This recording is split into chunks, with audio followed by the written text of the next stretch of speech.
Hello, this is Parmjit Singh. Thank you very much for stopping by to the Passing Clouds Thoughts, Ideas, Meanderings, and Coaching. So, recently, in one of my classes at McMaster University, students were presenting their final projects, and one of the projects was related to workaholism. In that project, students mentioned a study that was published in 2006 in the Nature Neuroscience, and that was about rats. Rats which ran alongside with other rats experienced less stress and distress than the rats who ran alone in their own housing conditions.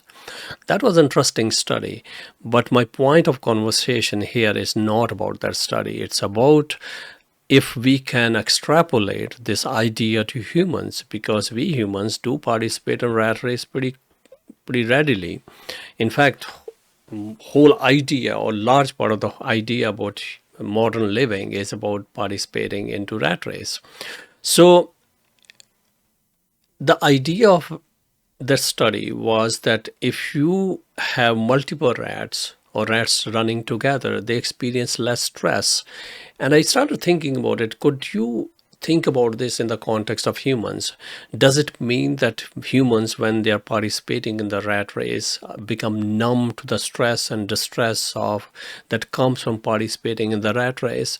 Or could it be that if you are running the rat race alone, you are more likely to be exposed and you will more likely to perceive the felt sense of distress because there's nobody else, there's no social support for you to blunt the experience that is you are having by participating into the rat race. So that raises a couple of very interesting questions. Does it mean that one of the reasons why people participate in rat race and usually don't take a moment to think about the harmful impact of those rat races on our mental and physical well-being is because the distress is blunted by the fact that everybody else is actually doing it. It's just like you thinking about driving on a highway. You would know that any driving instructor will tell you that you should always drive with the traffic flow. So if people are driving over the speed limit, and if you are doing the same as everybody else, you are less likely to be flagged. It's not that people are not violating the posted speed limit. It's just like because everybody else is doing it, so it's more likely for the person to actually participate in that flow.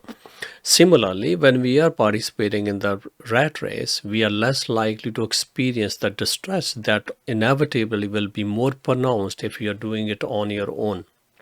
So that brings us a second question, is that is it worthwhile sometime to step outside of the rat race and see how it impacts our mental and physical well-being?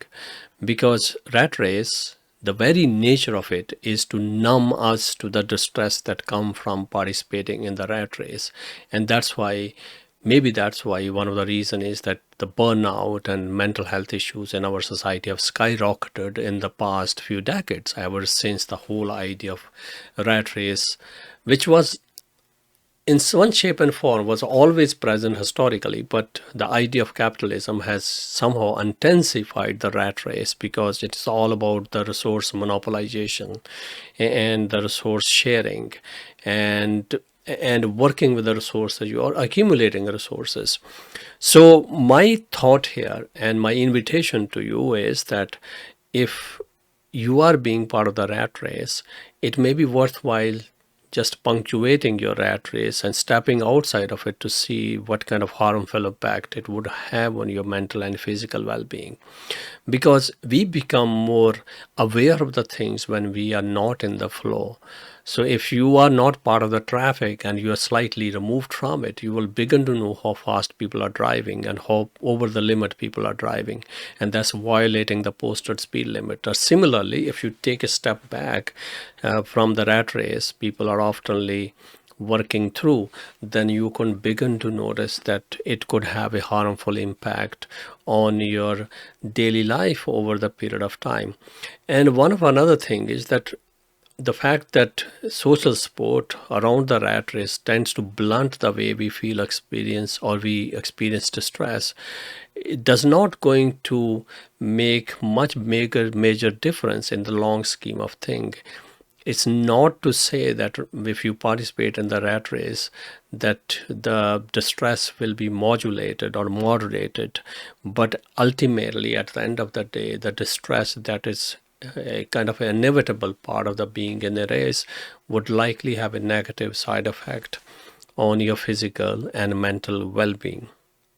So in the context of your day-to-day life, if you like to be a part to be in the race, it may be worthwhile stepping outside the race and seeing how fast you have been going and what kind of wear and tear it's going to bring on your body and mind in the long term. Well, that's what I wanted to share with you in the context of the rats running together and running alone. And I think we can learn a lot about humans and human activity by looking at the rats, the way they participate in the rat race. And just as a footnote, it's worth noting that rats don't live very long. Their average lifespan is between 2 and 3 years. So that tells us something about the idea of being in the rat race in itself.